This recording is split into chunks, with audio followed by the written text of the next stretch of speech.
Math 1342, Section 1.3, Experiments and Observational Studies, Video 5, Treatments, two types of random experiments. Two types of randomized experiments. First off, a treatment.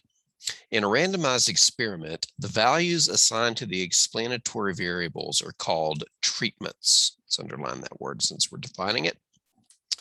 In the previous randomized experiment involving the professor giving exam A and exam B, there were two treatments, taking exam A and taking exam B.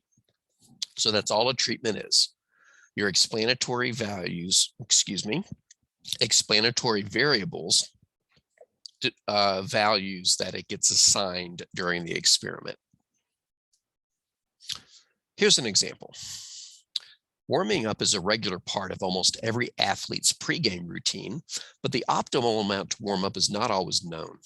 Cyclists typically have a very intense warm-up, and in a study in 2011, test whether a shorter, less intense warm-up is better. 10 cyclists were recruited from the Calgary Track Cycling League and completed both a traditional intense warm-up and a shorter, less physically demanding experimental warm-up. Each cyclist completed each warm-up at different times, and the order in which the warm-ups were performed was randomized. After each warm-up, the performance was measured. The study found performance to be better after the shorter warm-up. So make sure you understand the experiment here.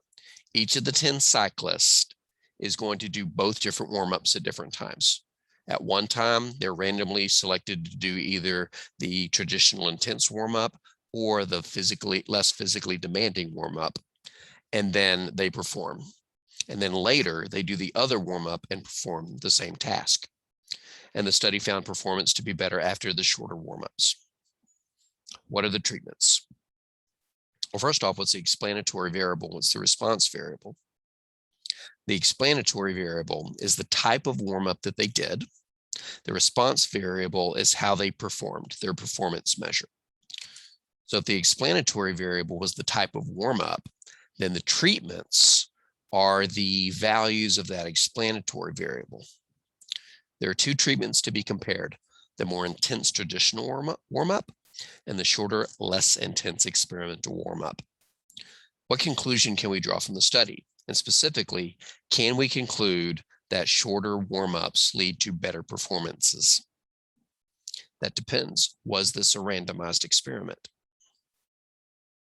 It was, because it says that each cyclist completed each warm-up at different times, and the order in which the warm-ups were performed was randomized. Because the order of the warm-ups was randomized, causal conclusions can be made. The shorter warm-up causes the cyclist to perform better.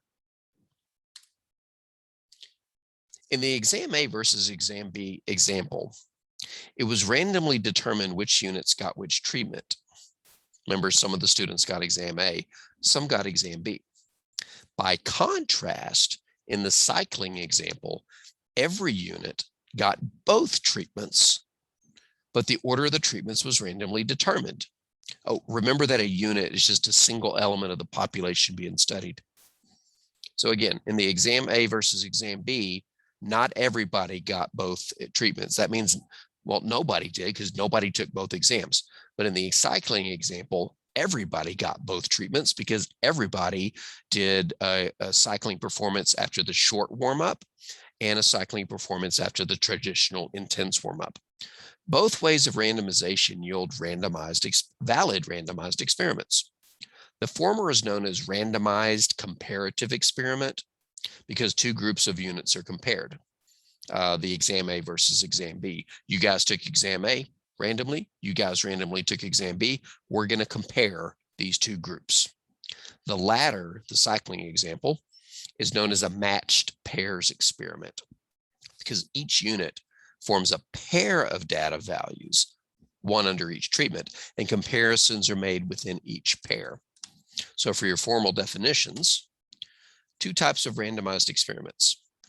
In a randomized comparative experiment, we randomly assign cases to different treatment groups, then compare the results on the response variables.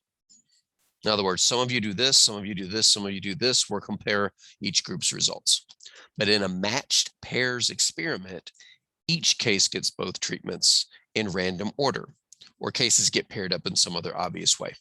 And we examine individual differences in the response variable between the two treatments. So you do this and that, let's compare your results. You do this and that, let's compare your results. You do this and that, let's compare your results, as opposed to all of you people do this and all of you people over there do that, and we'll compare your group results.